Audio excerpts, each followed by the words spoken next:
এয়ারপোর্টে দমদম এয়ারপোর্টের মধ্যে একটি মসজিদ ছিল আছে বাঁকড়া তার পাড়ার নাম। 1962 সালে ওই পাড়াটা ন্যাশনাল হাইওয়ের পশ্চিম দিকে এয়ারপোর্ট অথরিটি স্থানান্তরিত করে। আমি ওই পাড়ায় বাস করছি প্রায় 40 বছর। আমাকে ওই কমিটির সভাপতি করেছেন। আজকে সকালে খবর পেলাম সম্ভবত 8 নম্বর গেট দিয়ে নামাজিরা মসজিদে যান। ফজরের নামাজে যেতে দেওয়া হয়নি, জোহরের নামাজে যেতে দেওয়া হয়নি, আসরের সময় তারা যাবেন। ওখান থেকে হাজী মনসুর সাহেব এবং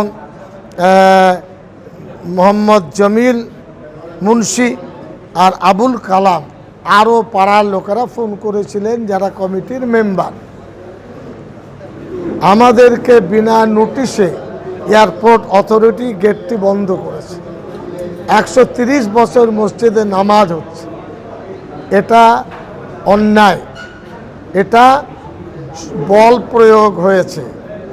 একইভাবে আলোচনা তারা করেননি, এটা আরেকটা বিষয়। আমরা ভারতের নাগরিক, এয়ারপোর্টের সুবিধা অসুবিধা আমরা জানি।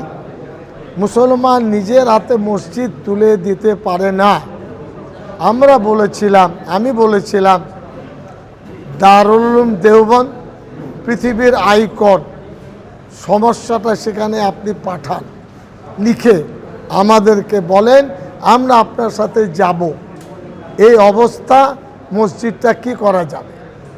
একইভাবে Jamiat Ulama Hind Delhi all India base বড় প্রতিষ্ঠান, মুসলমানদের বিশ্বাসের জায়গা, মুসলিম পার্সোনাল ল বোর্ড।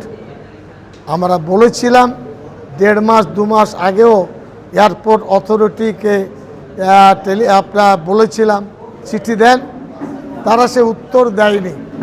আজকে এখান থেকে 3 বার এয়ারপোর্ট অথরিটিকে এই মোবাইলে টেলিফোন করেছি, এয়ারপোর্ট আইসিকে করেছি, তারা ধরেননি। এটা তাদের দায়িত্বহীনতা। যাই হোক, আমরা রাজ্যবাসীকে বলবো কেউ রাস্তায় নামবেন না। বিজেপির ছেলেরা চাইছে মারামারি করতে, এটা তাদের ইস্যু নয়। আরএসএস বিজেপির সাথে এইভাবে আমাদের কোনো ঝগড়া নেই, সাবধান থাকবে। আমরা চিঠি পাঠিয়েছি, সেম চিঠি প্রত্যেক জেলা শাসক এবং এর কপি গভর্নরের কাছে, এয়ারপোর্ট অথরিটির কাছে জেলার সভাপতি সম্পাদক দেবেন। আমরা তার লিঙ্ক পাঠিয়ে দেব, চিঠির বায়ানটা।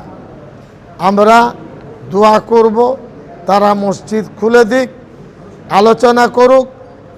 জোর করে মসজিদ নিলে নেবে, মানুষ বলবে মোদি সরকার মসজিদ ভেঙেছে, শুভেন্দু সরকার মসজিদ ভেঙেছেন।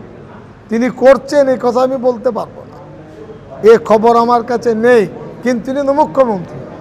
আলোচনার রাস্তা খোলা আছে। ইসলাম ধর্মের মধ্যে বহু বিষয় তাদের অজানা। বল প্রয়োগ করে মসজিদ নিলে মুসলমানের মধ্যে প্রতিক্রিয়া হওয়া স্বাভাবিক, কিন্তু আমি বলবো শান্তিতে থাকবেন, রাস্তায় নামবেন না। এটা সিদ্দিকুল্লাহ চৌধুরী জমিয়তের প্ল্যাটফর্মে একান্ত অনুরোধ করছি।